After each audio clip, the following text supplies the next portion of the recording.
वेदाचे बाबा, वेळेवर जेवून घ्या.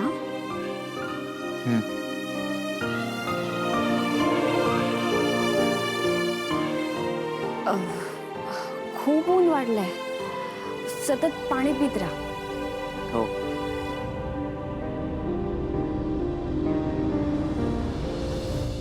ऐका ना, तुम्ही काय ठरवलंय? ऐकेन मी तुझं. पिणार, खूप पाणी पिणार.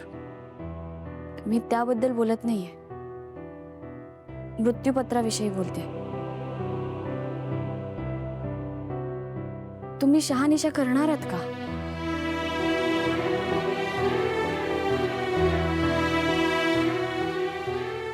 R you serious?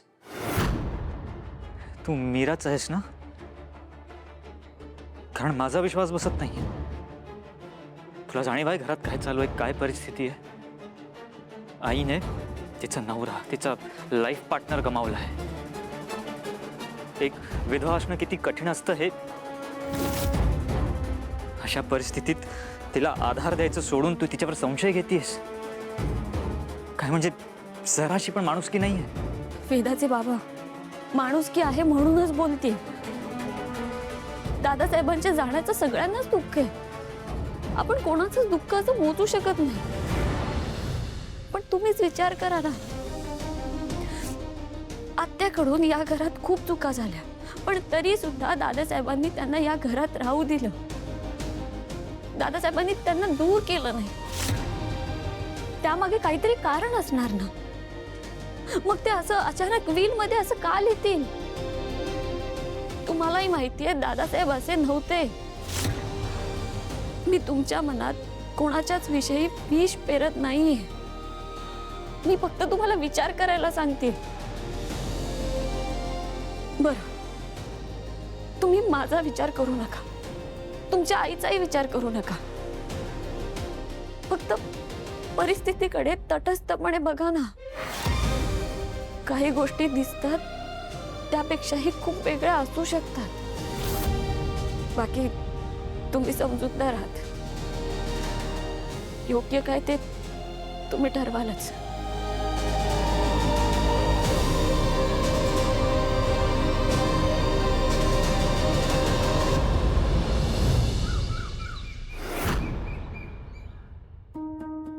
आई, ही अथर्व आहेत आणि ही वेदा. वेदा, हो आई, तुझी नात.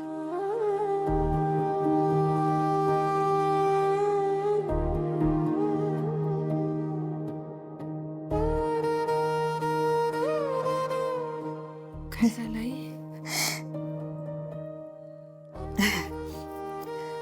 वेदाला पाहून असं वाटलं की किती गोष्टी गमावल्या आहेत मी आयुष्यात. तुझं बाळणपण, वेदाचा जन्म, तिचं बारसं, तिला पहिल्यांदा हातात घेणं.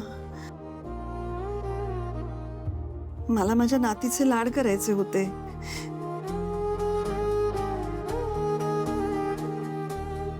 मला माझ्या नातीबरोबर खूप खेळायचं होतं.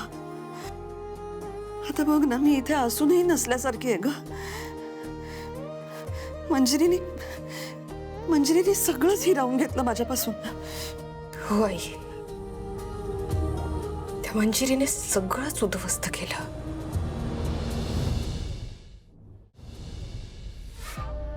माझ्या पण फार अपेक्षा नव्हत्या ग. आपले कुटुंब असावं, आपण गुण्यागोविंदाने राहावं, एवढंच साध्या सरळ अपेक्षा होत्या माझ्या आयुष्याकडनं. ताई, त्या मंजिरीने फक्त आपलं कुटुंब उद्ध्वस्त नाही केलंय ग, तर आपल्या सगळ्यांना एका भयानक जाळ्यात अडकवलंय. मीरा, तू मगाशी म्हणालीस ना, तुझ्या बाबांनी इथे येऊन जे सांगण्याचा प्रयत्न केला ते सगळं खरं होतं. हो आई, म्हणूनच तर त्या मंजिरीने बाबांना कैद करून ठेवलंय. आणि बाबांना तिथून परत आणण्याच्या मोबदल्यात तिला माझं आणि अथर्वचं बाळ हवंय. नाही नाही मीरा, अशी चूक करू नकोस. मंजिरी अतिशय कपटी बाई आहे. यामागेही नक्की तिचा काहीतरी वाईट हेतू असणार. हो आई, हे बघ, मी असं काही होऊ देणार नाही. आई, आज बाबा पण इथे हवे होते ना?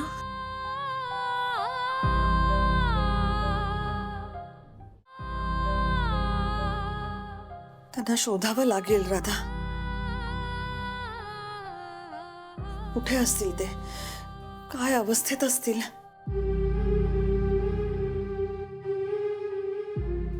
आई, हे बघ, तू त्यांची काळजी करू नकोस. आजीने मला आश्वासन दिलंय, बाबांना काहीच होणार नाही. आजी? कोण आजी?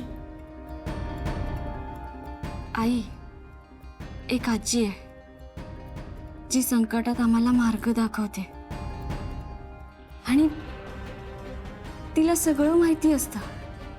आई, आणि आम्हाला वाटतं त्या आजी म्हणजे महागौरी मातेचा अंश आहे अगं.